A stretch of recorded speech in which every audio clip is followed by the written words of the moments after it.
I'm Bob Short, and this is Reflections on Georgia Politics, sponsored by Young Harris College and the Richard B. Russell Library at the University of Georgia.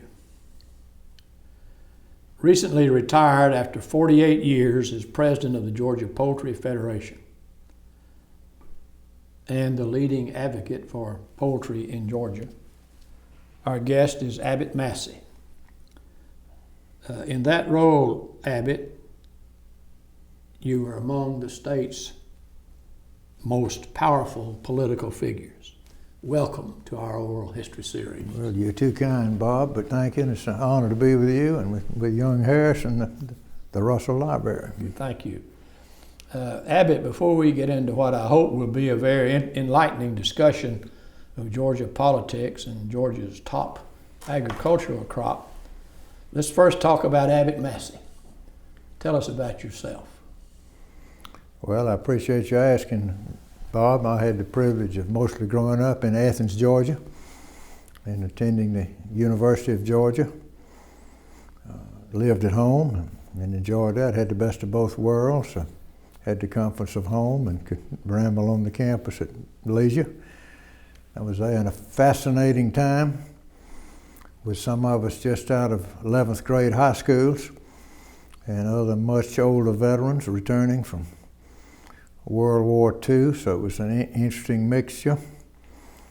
And it was also nice to be there at the time of the gubernatorial campaign in 1948, when I had the privilege of working some with Herman Talmadge.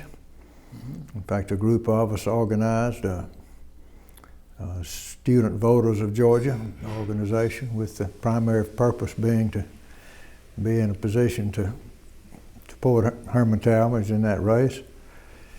And I went, as I know you did in early years, I went to some of the political rallies. I know politics have changed, but I miss those outdoor barbecues. In the case of Gainesville, chicken queues and all. I know a group of us rented a bus and went to Jessup when Talmadge spoke there, and enjoyed going to some of the other rallies.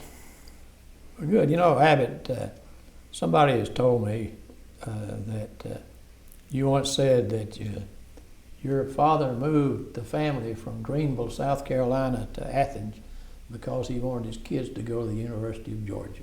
And that's exactly right, Bob, and it was a blessing for all of us. My dear parents both grew up in Georgia and loved Georgia.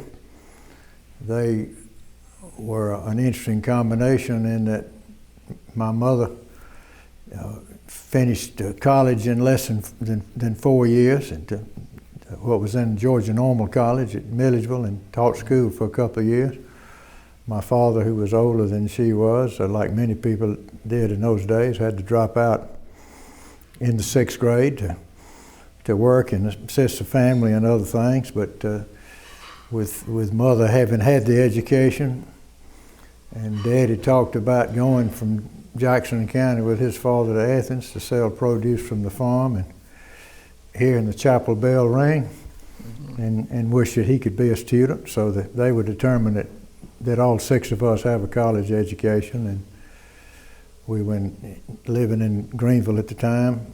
Daddy had a small paving business, and then when WPA and PWA came along during the Depression, with all the good they did in helping the country and providing employment, it basically put the small contractor out of business. And so my parents picked up stakes, moved to Athens, and opened a restaurant called the Co-Ed.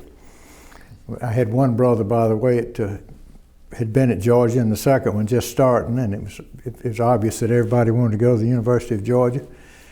So they moved and opened that restaurant to send us through school. It was on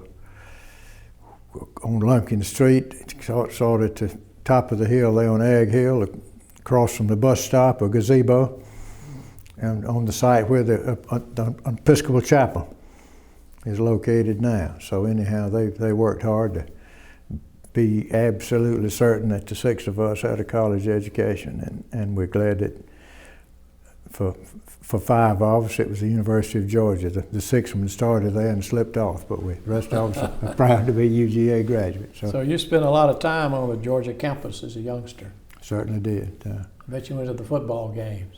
Started going to the football games when I was about 12 years old. And bet you remember Charlie Trippy. And I remember seeing Charlie Trippy play, and Vassicade and others even before him in my younger days. But so Trippy and Sinkwich, who were 2 of the greats. I can even remember, Bob, when there was a 40-cent section at the stadium on the east side towards the railroad tracks. An adult or a child could pay 40 cents. They had one section with a fence, so that one section was limited to those. So we could pay 40 cents and go see Georgia play football.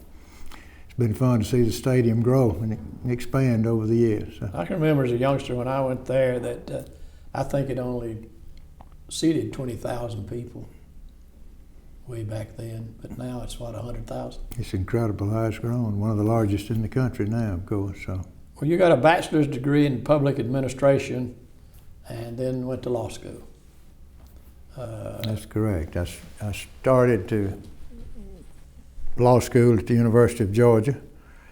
In fact, combined my last year working for the BBA in the public administration that you mentioned with the first year of law school, and then had an opportunity to go to Atlanta to work. I had been a counselor at Dixie Camp up in Rayburn County, not too far from Young Harris. Yeah. And one of the other counselors who became a good friend was Gene Cook Jr. So I met his parents, and Ms. Cook called me one day and said the Attorney General wanted to talk to me. Would I come to Atlanta? And he offered me a job as his executive secretary. So I moved to Atlanta and took that job and worked in that position. And then later in the bill drafting unit, you remember Frank Edwards? Very well. Who was the first legislative counsel. Well, after I'd worked as executive secretary for a while, Mr. Cook asked me to move over to the other side of the second floor of the Capitol. State government was small, as you know, in those days. Frank was the sole member of the bill drafting unit for the General Assembly, pre-legislative council. Mm-hmm. And so I worked with Frank for several years, drafting bills for the legislation. And of course, as you know now, the General Assembly has its own legislative council with a number of attorneys. So. And you finished up your law degree at Emory. That's correct. What happened then? Well, while I was still at Emory, well, first of all, Frank Edwards came back to the office one day and said Judge Charlie Worrell, a colorful character on the Georgia Court of Appeals, in fact, the man who swore in Herman Talmadge during both of his inaugurations, that Judge Worrell had offered him a job. But Frank was not interested in taking it, but he said he'd recommended me, and the judge wanted me to come up to the third floor and talk with him, which I did. And so I worked for a couple of years as law assistant to Judge Worrell on the Court of Appeals. At that time, again, shows how state government has changed. At that time, each judge had one employee. Mm-hmm. So you were the secretary and the assistant and the law clerk assisting with writing opinions, mm-hmm. all, and that was a very interesting experience. Mm-hmm. And then James C. Davis, who was in Congress from the old 5th District back in county unit days, representing Fulton, DeKalb, and Rockdale counties in Congress. Judge offered me a job as his executive secretary, which I accepted, and was in Washington for initially. At that time, as you know, Congress was not in session year-round as they are now, basically about half a year. Mm-hmm. So then I returned to the office in Decatur. Mm-hmm. And then when Judge Davis went back to Washington, I suggested to him that it might be a good time to open a district office. In those days, most members of Congress closed their district office and went to Washington. Mm-hmm. So fortunately, he agreed, and I stayed and ran the office in Decatur, and was able to go ahead then and complete my work at Emory Law School, and received my degree there. Mm-hmm. And then I believe you went in the military service. And I did, but I think, Bob, I should probably tell you that a few years after that, Bryce Holcomb, who represented the Georgia Soft Drink Association, and I went to Athens for a meeting. And as we started home, he said, "If you have time, I'd like to go by and apply for my JD degree." And I said, "Well, Bryce, that's a good idea, and I haven't applied for mine, so I'll go with you." So we went by the Lumpkin Law School on the University of campus, and it turned out John Corey, who's a friend of one of my older brothers, John, was there, and we talked with him about family in Athens and a lot of things, and I filled out my card and application and gave him my check to the Student Government Association. This was the way they were handling it for the JD degree. And then when I got home that night, Kay Ann said, "Did things go well in Athens?" And I said, "Yes." We had a very good meeting, and Bryce and I went by and applied for our JD degrees. And she said, "Well, I sure hope you get yours. You remember your law degree's from Emory, not from the University of Georgia." And I enjoyed my time at Emory, but I love the University of Georgia, so it was just a matter of course. So anyway, that was a unique experience. I called the law school the next day and told them to keep the check, but just tear up my application for my JD degree. But then after law school, Roscoe Lowry, who was chief judge on the Georgia Board of Workers' Compensation, who had been a law assistant to Judge Felton when I was with Judge Worrell. Roscoe and I opened a law office in Decatur. Massey and Lowry with me to start it, and Roscoe to come later. And I practiced there for a couple of years, and then when Richard Bell resigned as the county solicitor, the county prosecutor, to run for district attorney, Governor Griffin was good enough to appoint me as solicitor of the county court, prosecutor of the civil and criminal court of DeKalb County. I think it's now state court of DeKalb County. So I was there for a couple of years, but had the privilege of working with Jim L. Gillis in the Ernest Vandiver campaign in 1958. And Mr. Jim was the campaign manager, and I was the Young People's campaign manager. You'd been very active in the JCs. Had been active in the JCs and had enjoyed that service. And by the way, I was the Young People's manager at that time. I realized some years later that my son Lewis had been the campaign manager in 3 statewide campaigns, and he was younger than I was when I was the junior man. But that was an interesting experience to travel some with Mr. Jim and visit and get to know him better. He was a legend, wasn't he? He was a legend indeed. And the campaign office was in the old Dinkler Plaza Hotel, in a smaller office than campaigns now have.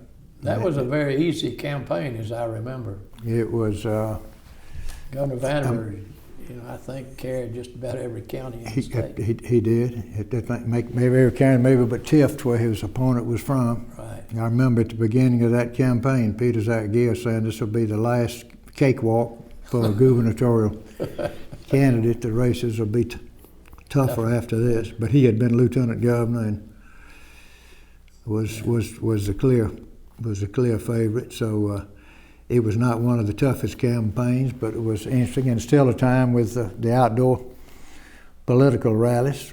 I know one in Lafayette, where Jim Gillis and I traveled together to, and one in Gainesville, where the Gainesville folks made it clear that that would not be a barbecue, it would be a chicken queue, and spoke the capital of the world, and spoke on the downtown square. Governor Vanderveer asked you to head up the Department of Commerce during his administration. You were a very young man at the time. Yes. But you decided to take the job. I was honored that he asked me, and took the job. Yes, I was barely over 30 at the time, and it was a special opportunity. When I arrived at the department, the office was on the first floor of the Capitol, 100 State Capitol. The department, then called Department of Commerce, later changed to Industry and Trade, and now to Economic Development. There were about 27 employees, and they all reported to the head of the department. There were no units or divisions within the department. And one of the things we did was to establish a new industry division and an existing industry division to work with companies already in Georgia, and then to establish the first tourist operation for the state of Georgia. And Bill, you mentioned the JCs. Bill Hardman was a friend of mine from JC days, and a very enthusiastic and active person. So I asked him to come to work with me in starting a tourist division. And Bill agreed to come for a short time, and then stayed much longer than I did, and did a good job. And one of the interesting things about my time there is the fact that we built the first welcome station in the state of Georgia. And it's almost unbelievable now that would have been built in Sylvania, Georgia, on Highway 301, but that was one of the main thoroughfares to and through Georgia at that time. And with Representative Waldstein Parker and with a Highway 301 association, we all worked together with the goal of having a welcome station there. And that was the first one, and was dedicated and opened, I guess, in 1960. We started it in 1959. And then Bill Hardman, who stayed on, took it from there and built the other welcome stations that we have now. And do you want to hear about Ludowici, Bob? Absolutely. Absolutely.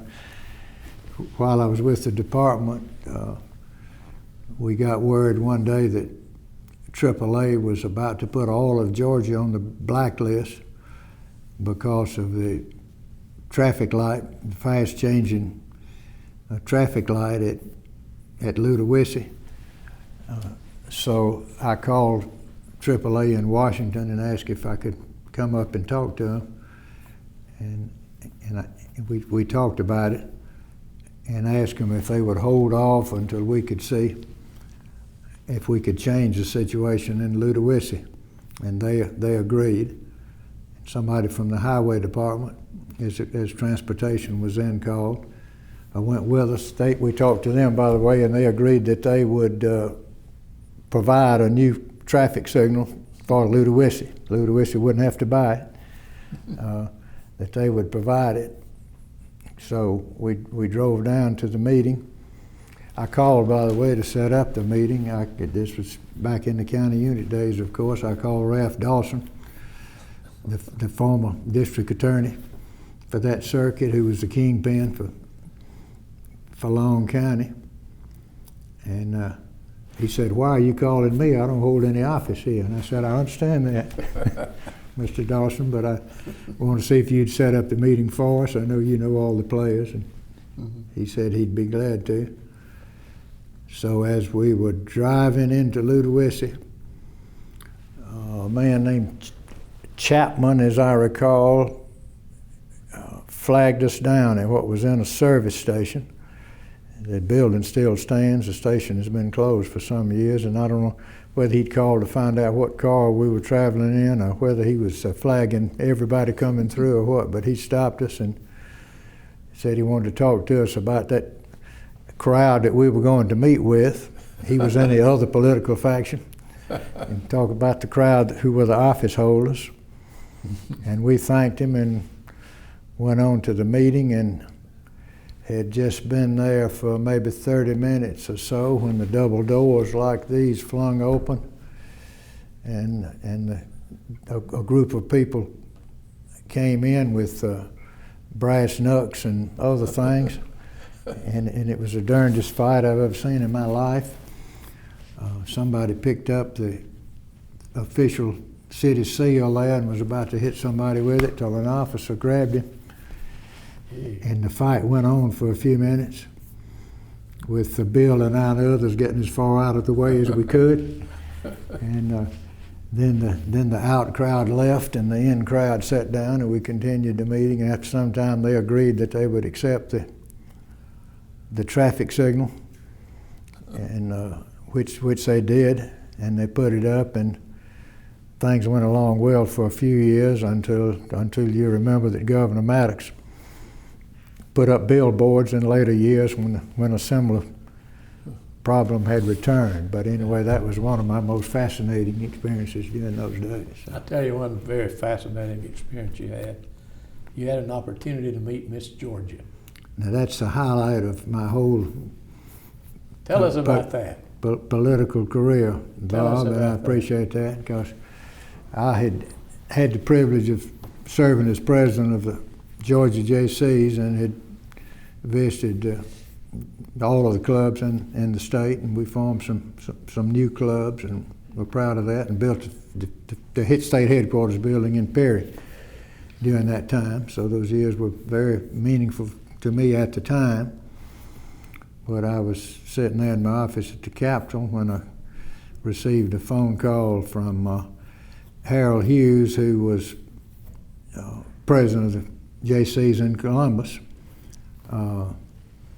and he said that they wanted to see if I would ask Governor Vanderbilt if he would sign a Miss Georgia Week proclamation, and I told him I was sure he would, and I would see about it. So about 2 weeks later, they showed up at my office with Kay-Ann Schaffner, a freshman at Agnes Scott, who was Miss Georgia, and a very beautiful and intelligent woman, also a member of Mensa in addition to being Miss Georgia.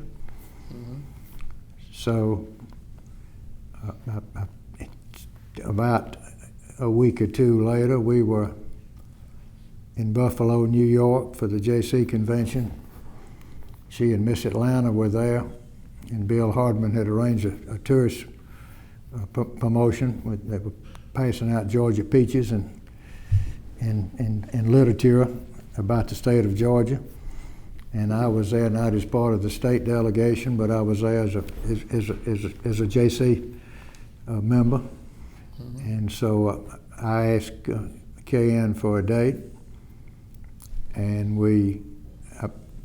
I had flown to Buffalo, and you remember Floyd Harrington and Ralph Harrington and that group, and Johnny Grant from Milledgeville, Johnny being the father of current Senator Johnny Grant. They drove from Milledgeville to Buffalo. Mm-hmm. So I borrowed Johnny Grant's car, and Kay-Ann had our first date driving from Buffalo, New York to Niagara Falls with her mother, the official chaperone, in the back seat, taking her chaperone duties very seriously.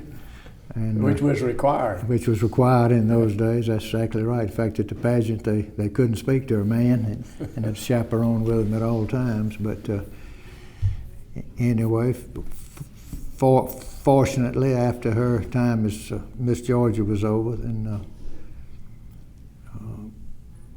she agreed to be my wife, and we married, and then later decided to come to Gainesville. So that I have very pleasant memories of the state capitol for many reasons, but that being the special one is the fact that I met Kay Ann there, and he brought her to Gainesville, and she finished Brenau, and Lewis was born between her junior and senior year at Brenau, and then our daughter Camille a couple of years after that. Let's talk for a minute about coming to Gainesville. Tell me if this story is true. In 1960, a lawyer friend of yours from Gainesville here, who was the counsel for the Poultry Federation, asked you to recommend someone to head up the organization. That's exactly. And you gave him 2 or 3 names and then added yours. That's exactly right. I met W.L. Norton, and I'm still thankful that I saw him that day. We talked a few minutes, and he said he was the attorney for the Georgia Poultry Federation, and they were looking for a staff person that I know anybody to recommend. And I gave him several names of good association executives I knew who might be a prospect, and then we talked, and I took just a few steps as we parted away from him, and then part serious and part jesting, I just hollered back and said, W.L., add my name to the list, please. So the next week, the search committee came to the Capitol and offered me the job. And Kay Ann and I talked about it and decided this would be a good place to live. Although she reminded me I didn't know a chicken for a duck, but well, at that point you were considered a very young man on the go, with a real bright political future, which could have led you to become governor. But you decided not to do that and to come to Gainesville. Yeah, and you're too kind, but I did have some encouragement to run for lieutenant governor and to look for an opportunity to run for governor, but this appeared to be a unique opportunity. Gainesville being a good place to live, and a job which would still give me an opportunity to be involved with government and in politics, so it seemed to be the best of all worlds, and I have no regrets in looking back on that decision. Right. You mentioned your children, Lewis and Camille. Tell us about them. Okay, and I'm very, very proud of them, and Kay Ann, the mother, gets much more of the credit than I do. But Lewis, who you know, has had a very interesting career. And when he was at the University of Georgia, he was active in the student leadership and honorary organizations, and was selected as the University of Georgia representative for the advisory council to the Board of Regents. Each of the colleges and universities in the system selecting one person for that. So he was actively involved in that process and other things at UGA. And then after graduation, he did some jobs in his financial field. And then Pierre Howard asked him to be his campaign manager when he was running for lieutenant governor. And I will tell you that when he told me that, I threw up my hands and said, "What? With all the friends I already have in that race, and you're thinking about doing this?" And besides, I don't think Pierre Howard can win. And Lewis called me about a week later and said, "Daddy, Pierre and I have talked more, and I think he can win. But whether he can or not, I think enough of him that I want to take this assignment." But he said, "I won't do it if it complicates your life." And I said, "Well, mine will be complicated anyway with different candidates. So, thanks for asking, but you do your thing, and I'll tell you later whether or not I'll be with you in Pierre." Well, he had been involved in political campaigns before that one. Oh, he had, and I need to double back on that. Thank you for jogging me there. But you remember Joe Kennedy, right? Was also, who was a very good friend, was in that race, and Right. Wayne Garner for a time, and others. So anyway, after 2 weeks, I decided I needed to be with Lewis in Pierce. So I went by to tell Joe and others who were in that race, which and he and others were very gracious and understood. But then, you remember there was a runoff, and then Pierce was nominated and elected. But the victory party, the election night party, was in the Holiday Inn at Decatur, and Kay Ann and I went there, and as results came in, it was obvious that Pierre was going to win. And as Pierre and Lewis was standing there just about to step up on the platform, I walked over between them and said, "Lewis, I want to correct what I told you. I think Pierre Howard can win." That's right. Well, so, Lewis went on to run for governor. Yeah, he did it. But then back, I skipped the part, and thank you for jogging me. Just after he graduated from the University of Georgia, which would have been 1984, he was with us on vacation and received a call that Governor Harris wanted to talk with him, and the request was that he be the campaign coordinator for Judge Robert Benham and drive and travel with him. Governor Harris, as you remember, had appointed Bob Benham to the Court of Appeals, and so Lewis took that assignment and enjoyed it and worked with him. And then I guess 2 years later, when Governor Harris was running for re-election, he asked Lewis, who was still much younger than I was when I was a junior campaign person, he asked Lewis to be his campaign manager. So, and that also was not the toughest campaign, which both of them would acknowledge, but he was a campaign manager for Joe Frank, and then Joe Frank asked him to also coordinate the re-election of those he had appointed to office, which included Warner Rogers and Joe Towner and Gary Andrews, I think. So he was involved with that campaign before and then later, as you said, he made a good race for governor and has no regrets, but finished second to Roy Barnes. And I'll tell you, Bob, since you asked about the children too, I was proud of Lewis, because after that race, Lewis called Zell Miller to tell him that he was going to step aside for Roy. He'd finished second in the runoff, and Governor Miller said, "Well, Lewis, that's the thing I thought you should do, but I had too much respect for you to call and ask you to do it. But if you want to make that announcement in my office, you're welcome to do it." And that's the way it was done, as you may remember. And Lewis and Roy Barnes and Zell Miller said all the right things, and it went well.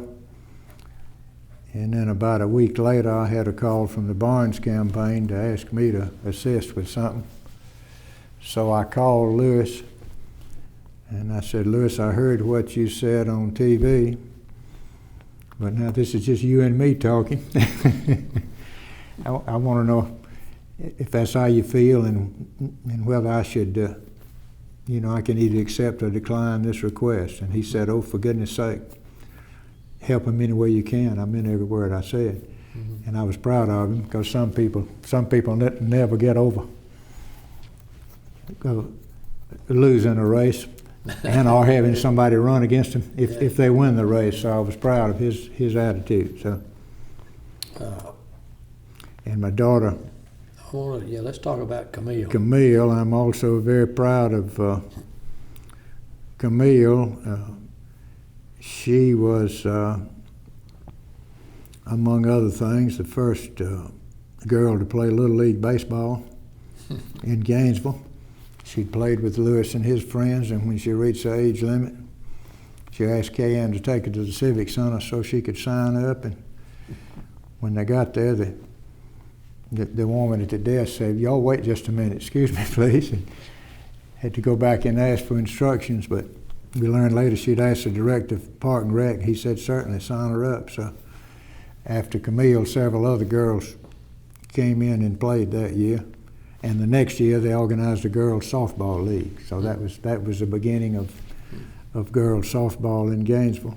Mm-hmm. And then Camille attended Syracuse University in telecommunications, and then went to New York City and worked for the Council on Foreign Relations for a few years, but was interested in helping others as much as she could, and she went to City University of New York's Public Interest Law School, and after graduating from there, worked for the Lawyers Committee for Human Rights for a while and the International AIDS Vaccine Initiative, and then was enticed back to the Council on Foreign Relations, and she is now the Vice President for membership, corporate and international, and carrying a heavy load for that important think tank group. So as you can see, I'm very proud of both of my children. And have every reason to be.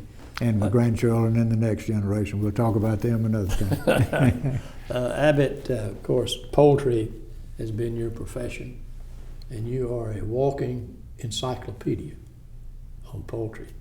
Let's go back, I guess, maybe to the late 30s and talk about the birth of the poultry industry in, I guess, Georgia, and Jesse Jewell. Okay, and that's a good question and something I enjoy talking about. For many years and even on through the 30s, chicken meat was really a byproduct of egg production, and there was not a commercial industry. In many cases, it was, the woman on the farm was raising chickens for extra money, pen money, some of them called it, and they were smaller operations.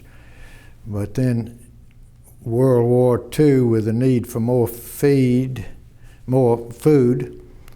came along, and some of this hilly country in northeast Georgia, as you know, is not good for crops, but the climate is great, and there were a lot of innovative people.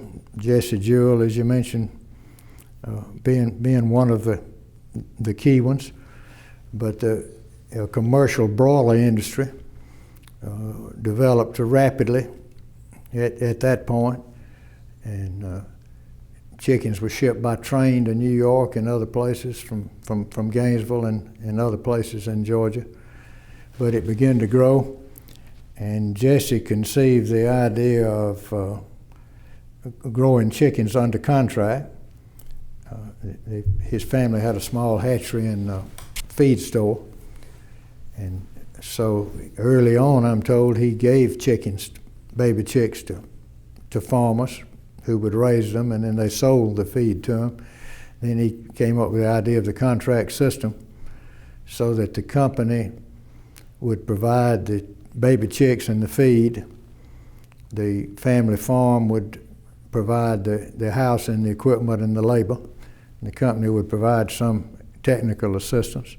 And that helped the industry grow rapidly, and it allowed the companies to have some quality control over their product.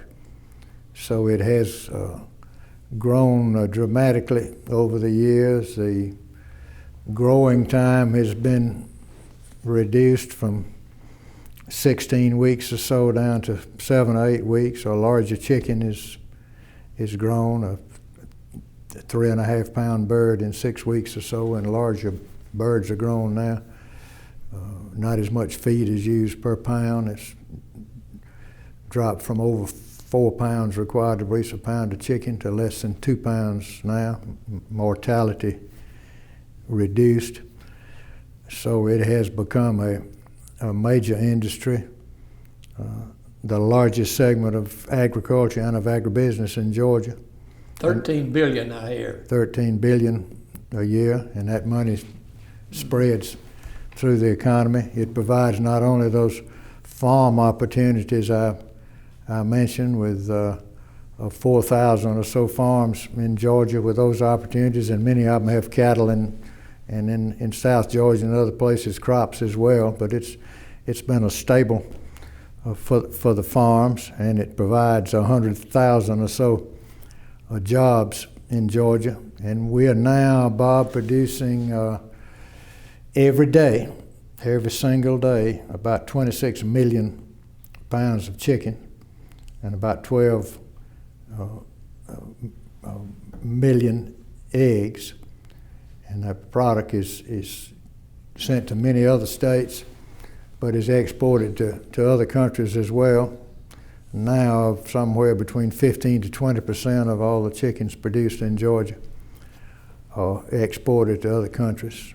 So I like to tell people that while some companies are moving offshore, while some people are moving jobs offshore, the poultry industry is exporting product and creating jobs and importing money into the United States. So it's been it's made a contribution to the balance of payments for the United States because it has become such an important export project. Even the feet of the chicken paws are sold to China and Hong Kong. Many years ago it was a throwaway item, but now they have become a valuable product as well. Seems to me that the diversity of the chicken industry throughout the rural areas of the state has been abetted by rural electrification. There's no doubt about it. And it wouldn't have been possible. It wouldn't have been possible without that. And by the way, let me slip in, and then we'll come back to that. The growth of the poultry industry was much faster in North Georgia, and Gainesville is still the poultry capital of Georgia and the nation and the world. But the poultry industry, except some parts of Middle East Georgia, the poultry industry pretty well covers the state now. And one of several things that helped that is the fact that a few years back, and I think it may have been at the time when Governor Harris was in office, but there was some refund money from oil companies coming back to the state that needed to be used in energy-related projects. And the Federation filed a request for some of those funds, and they were used by the University of Georgia. And in the process, they developed tunnel ventilation for poultry houses and evaporative cooling and other things. And with the tunnel ventilation, for example, they can lower the temperature in a house 10 or 15 degrees. And some of those developments made it much easier then for South Georgia to grow, where the climate has not been as good for chicken production as it had been in North Georgia. But rural electrification is, and we know how important it is to others. It's been extremely important to the poultry industry, and I have the privilege of serving on the Franklin D. Roosevelt Memorial Advisory Committee for the Little White House. We had the national president of the Electric Membership Association, was one of the speakers 2 or 3 years ago. But it's fascinating to me that when President Roosevelt came to Warm Springs, he found that his power bill per kilowatt hour was several times what it was in Hyde Park, New York, and that many people in the area did not have electricity at all. And as you already know, that led to the development of what was in the REA, now the EMC Corporation. And I had the opportunity just a few weeks ago to go to Gordon College at Barnesville on the anniversary of the event in 1938 when President Roosevelt came to pull the power switch for the first rural electric power in Georgia for Lamar County and those surrounding counties. That was during a controversial campaign that Walter George had with Gene Talmadge and Lawrence Camp, Roosevelt's candidate, and I've enjoyed reading some about that over the years. So they have mixed reports on whether Roosevelt actually pulled the switch or whether Lawrence Camp did or whether somebody else did. But that is a remarkable story. And in Washington, this may be more than you want to know about this subject, but when I was with Judge Davis in Washington, I met Congressman Rogers from Florida. He had grown up in the Ocilla, Georgia area, and he said the first time he knew anything about electricity, he was at the farm of a neighbor, visiting one of his friends. And when it became dark, they turned on the light switch and he thought the house was on fire and ran outside, and they had to go out and bring him back in. But he talked about, how much that meant. It's hard for us to imagine now that there was a time when people lived and farmed and worked without the benefit of electricity. So it is a dramatic story in the growth of Georgia, and certainly in the growth of the poultry industry. So let's go back to, for a minute to exports. From time to time, we seem to have trouble exporting our poultry to Russia. I know you've worked on that. What's the status of that nowadays? Well, it's like riding a roller coaster, Bob, and that's very important because Russia had been for a number of years our largest market, but there are negotiations from time to time, and they sometimes, in my opinion, in an effort to protect their Russian industry, they stop the exports of our chicken, and sometimes we have to bring veterinarians from Russia over here and let them see what a quality product is produced. So it's a continuous thing. The U.S. Poultry and Egg Export Council does a good job in working on that, but we have those and somewhat similar in some things with China and Cuba, which is becoming a good export market. But now that takes me back to earlier days, Bob, because one of my first opportunities with the Poultry Federation was back in the early 60s when the common market was a big factor at that time with the European countries.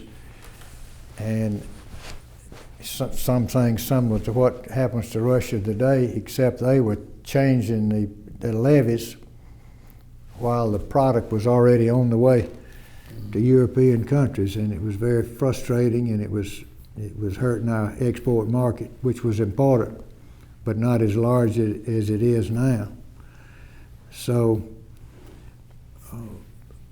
President Kennedy agreed to meet with some governors from the South. It was not just a Georgia problem, and the industry is larger in the Southeast than it is anywhere in the country.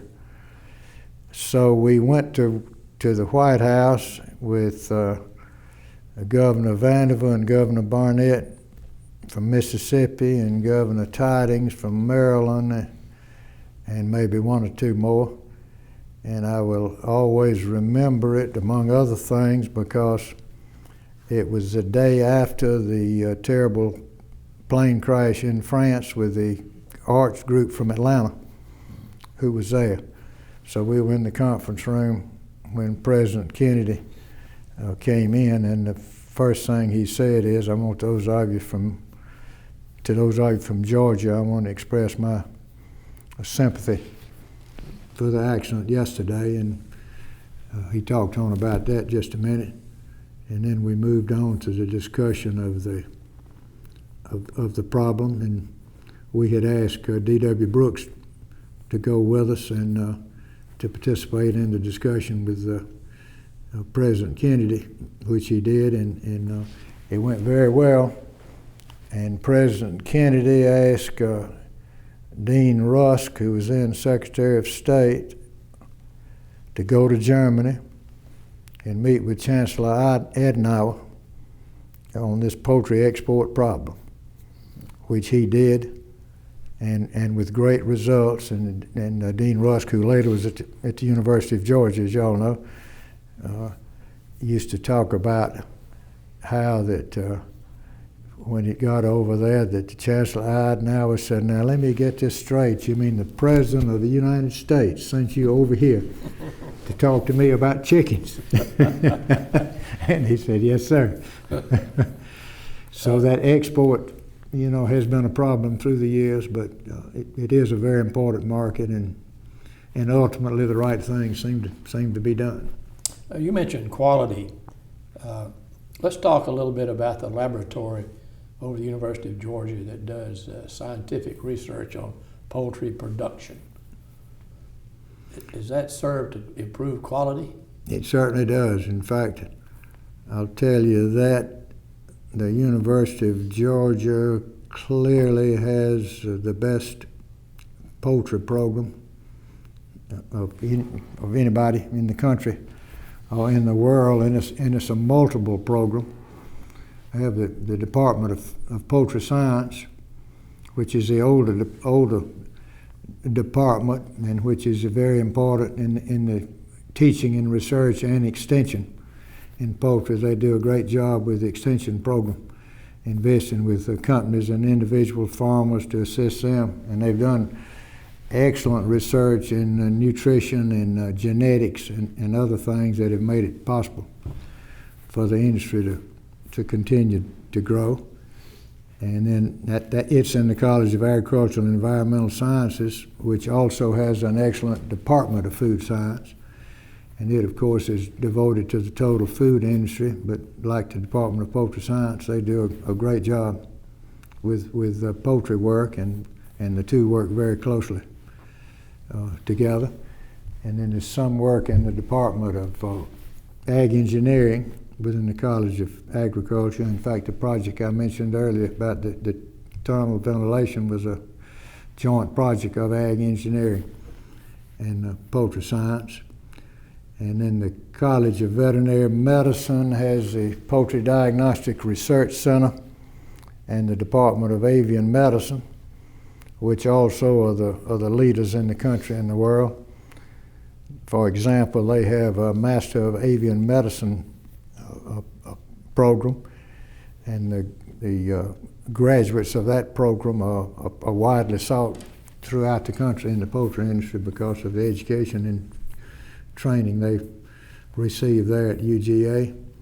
And because of the size of the industry and because of the well-trained graduates turned out by the Department of Poultry Science, each graduate receives an average of 5 job offers upon graduation. In fact, I like the quote of Dr. Mike Lacey that one word describes a poultry graduate: employed. Well, you can't beat that. That's right. Listen, while we were talking about exports, I failed to ask you what effect has NAFTA, North American Free Trade Act, have on the poultry industry? I don't think it has had a significant impact either way, Bob, but I need to ask a better expert on that subject, as in the USAPEC folks. So it's 2011. We're in an economic turndown. The picture for the future of poultry is what?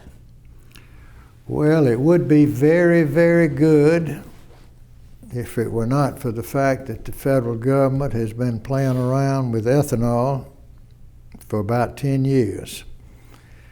And if it has had a favorable impact on gasoline prices, I have not seen it, and it has driven the price of corn to record highs. In fact, believe it or not, more corn is used for ethanol now than it is for all animal feed, poultry, livestock, dairy, everything.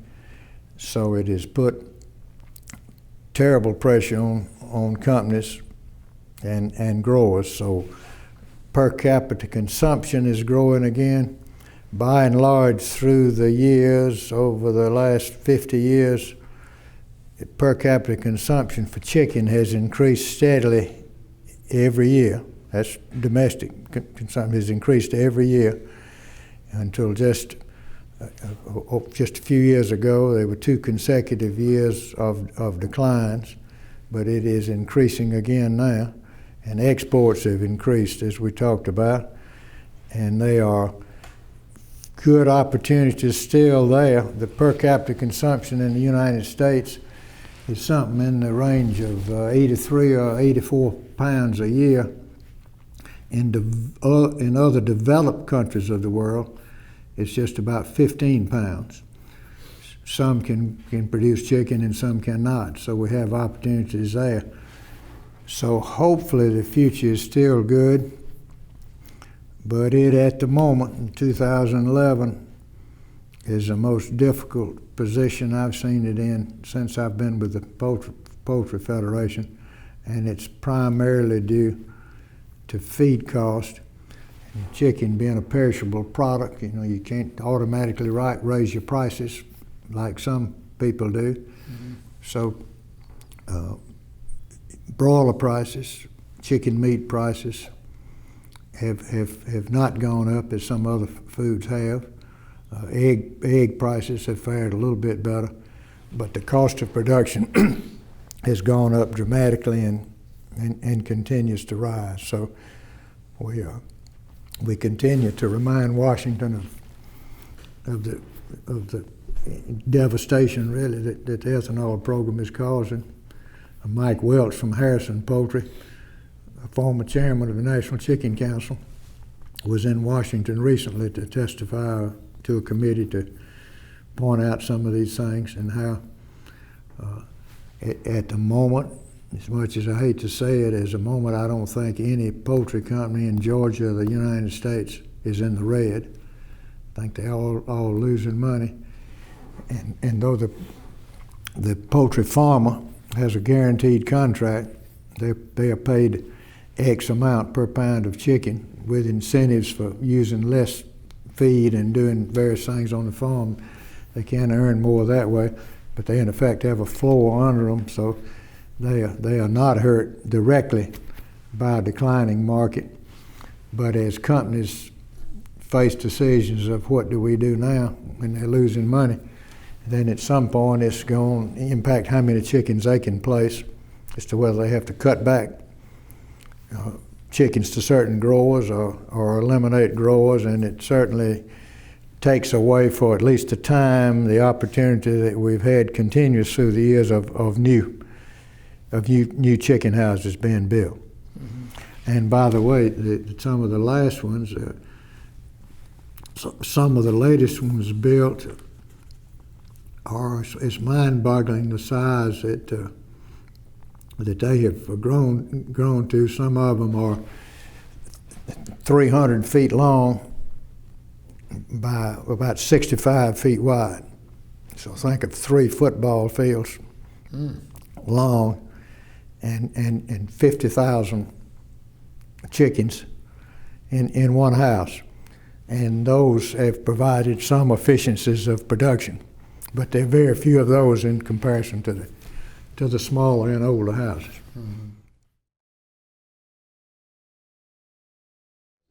I just want to let's talk for a minute just for general knowledge and information about some of the main players in the poultry industry here, like Gold Kist and all those people.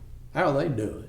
Well, Gold Kist sold to Pilgrim's Pride. Yeah. And Pilgrim's Pride sold to JBS. Oh, really? A company from Brazil.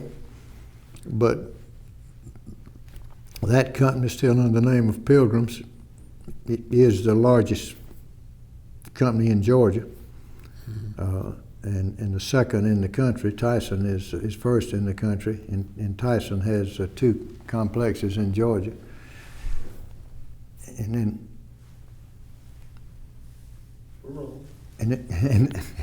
and then you have Wayne Farms that has their national headquarters in Oakwood, Georgia, but in other states, and Keystone and other national companies, and then you have the homegrown companies, Fieldale in northeast Georgia, being the largest of those, and Kegel's in Atlanta, and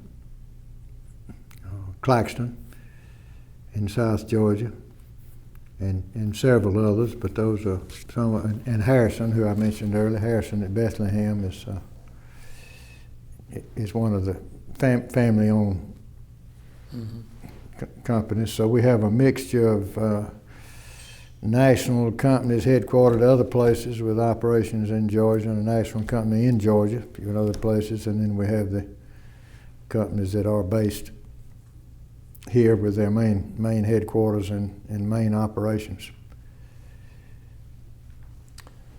Abbott, when you became president of the Poultry Federation, you became its spokesman, not only to the public, but to other business organizations and to the state legislature.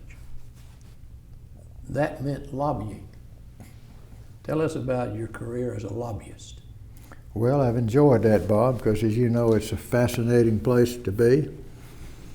And I tell people I enjoy it most days. Like anything else, you can have some frustrating days, but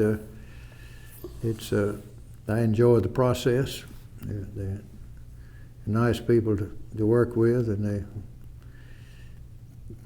we appreciate them listening to us and the courtesies they extend. But so we try to be careful what we request and be sure we have something that's appropriate and that we have the facts in the background to support it. So we look for things that, positive things, legislation that would help the poultry industry, and we alert on the defensive side for anything that might be harmful, to either talk about amendments or opposition or whatever. And then one of the prime things we believe is to work on the appropriations for some of those programs we talked about earlier.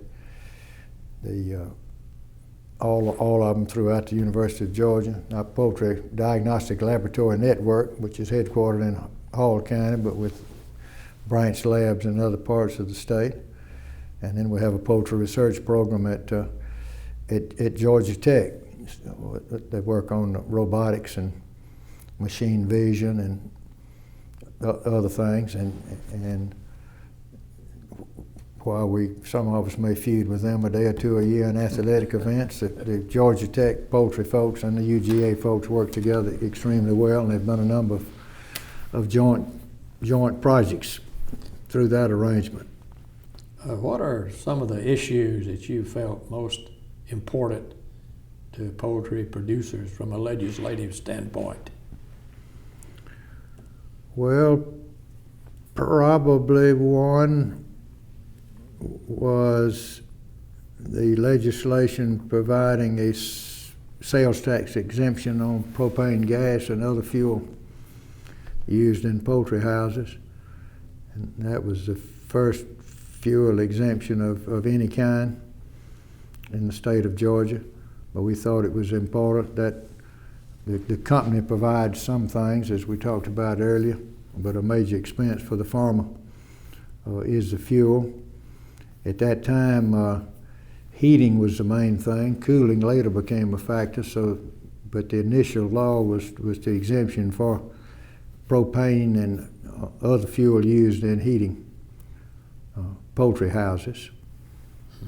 And then later, when cooling became a factor, then we were fortunately asked for, and amendments were passed extending that to all fuel, including electricity, used for poultry houses, which covered things that were not done before. So I guess it's all right to tell this story, Bob, that when we wanted to get that legislation, I went to see Speaker Tom Murphy, and he said, well, I would help you with it, but if it goes to the Senate, they might amend it, and when it comes back over here, there'd be more than we had asked for, so we'd have to kill it. So why do you want to go through that trouble?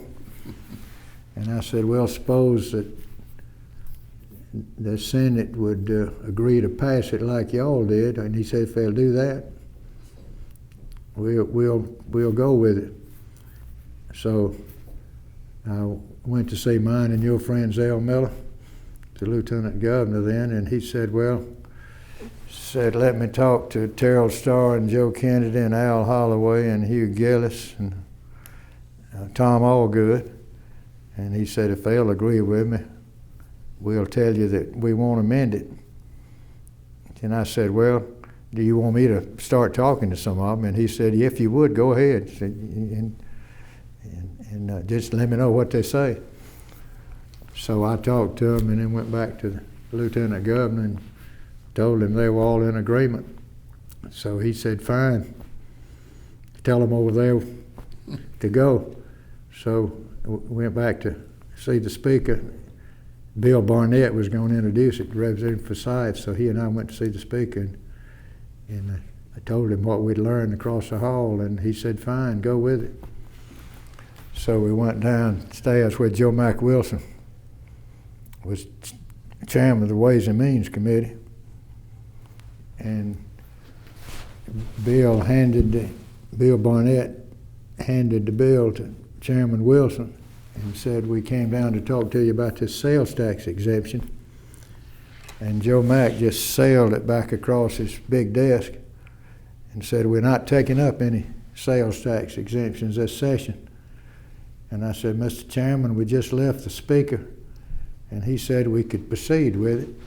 And he said, why in the heck didn't you say so when you came in? And he reached over and picked up the bill. So anyway, there were some attempts to amend it both in the House and the Senate, but we were able to get it passed thanks to that good leadership help, and that has been a big help to the poultry industry. And there were some other sales tax exemptions for machinery and equipment, and elimination of a feed inspection fee of 20 cents a ton, which was even required if you were manufacturing the feed and using it for your own chickens. And nobody's more interested in having the quality and the right kind of feed than the people who are using it for their chickens or chickens that they have on contract, because if the feed's bad, they are the ones that are hurt first. So fortunately that was eliminated. So those are some of the things. Mm-hmm. Abbott, you were there 48 years. You met a lot of legislators. Who sticks out in your memory? Well, there are many that are so good, Bob, that's a tough one. And by the way, I'm still working every day. Mike Giles is just on the front of the Tiger now. So I appreciate what he's doing. But among that group would have to be Terrell Starr, and he and Bill Lee were good friends from J.C. days before I became with the Poultry Federation and before they were in the General Assembly. But they were both real gentlemen and strong legislators. Terrell was chairman of appropriations for years. Terrell was chairman of appropriations, and then was president of Senate. Was President Pro Tem of the Senate, and Bill was chairman of the Rules Committee and was the longest serving member of the House for a long time. And of course, Paul Brown from Athens, who I guess Terrell followed as chairman. Paul was a good appropriations chair, and a number of others. It's been a real pleasure to work with all of them, and fortunately I don't know any ones that we've really disliked or any that we got crossed up with in the process. So. So lobbyist is not a bad word. That's exactly right. I think it's important that we have lobbyists, and it's a matter of providing the right information at the right time to the right people who can make the decisions. And in fact, I tell people everybody's a lobbyist in some way. You know, babies start lobbying early, and my grandchildren are some of the best lobbyists I know. You know, and I'm glad they are. But it is it is good just to be. I consider it a privilege to be part of the process. As head of an organization like the Poultry Federation, how do you look at political campaigns? Does your organization attempt to stick together for one candidate, or do they support all of them? By and large, we leave it to everybody to make their own decision, and are very careful and cautious about a race where there's not an incumbent involved. If there is an incumbent who has been a friend of the poultry industry, then we aren't bashful about making that known throughout the industry, but we do not formally endorse candidates in any race. But when they're poultry friends who've been supportive and who understand the industry, then we do try to pass that word, though by and large people already know that by the time the campaign comes, because they know as things unfold, they know what these folks are doing. So. Well, you're supposed to have retired. What's ahead? Well, I enjoy my family, but I still enjoy working at the Poultry Federation. So Mike, I've tried to stay out of his way. He's the president and the main man, but I try to be supportive of him when he needs me, and he did the same to me. For 10 years before we made the switch, he and I made the daily run to the Capitol, so we're still doing it. Just put it on automatic pilot and go on, but I enjoy that, and family and friends and First Baptist Church and some other things, so getting up to the mountains when I can. Well, looking at your outstanding career, what do you think has been your biggest accomplishment besides marrying Miss Georgia and raising children who you have every reason to be proud of? Well, that sort of sums it up there pretty good, Bob. I'm proud of from KN, and we are just like newlyweds after all these years, and I'm proud of Camille and Lewis and his wife Amy, who's very bright and a triathlete, and has done Ironman and the Ironman competition and all that stuff. And my delightful grandchildren, my oldest grandson Chandler is now a regular on Days of Our Lives on NBC and has had some other acting experience. The next one, my oldest granddaughter was Miss Norcross High last year and played #1 on the tennis team, which finished second in the state. And I'm happy to say she's now a freshman at the University of Georgia. Chandler, my grandson, slipped off to UCLA in the California scene, and then those are Lewis's children. The third one, Chandler, is a very bright young man who is in middle school, and I hope heading to University of Georgia one of these days. And our daughter Camille, who's single, has a delightful daughter, now almost 10, who she adopted from China 9 years ago. So we have a very close family and enjoy being together. So that's my #1 hobby. Well, I want to thank you for being our guest today. Abbott, is there anything that we've missed or left out? No, I appreciate the opportunity. I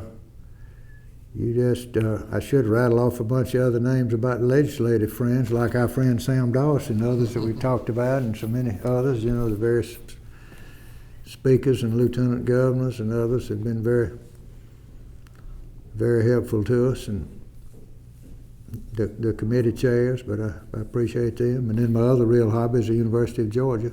Enjoy being, we haven't talked about that. enjoy being You're very involved with active it. with the alumni at the University of Georgia. Serve on several committees. Yeah, enjoy going over there. It's good to be there for the dedication of the Abraham Baldwin statue the other day, which is a nice addition to North Campus, and serve on some of the foundations and committees. So Well, keep up the good work. We do that. Well, it's been good for me and been good for my family. Good. Thank you so much. Thank you.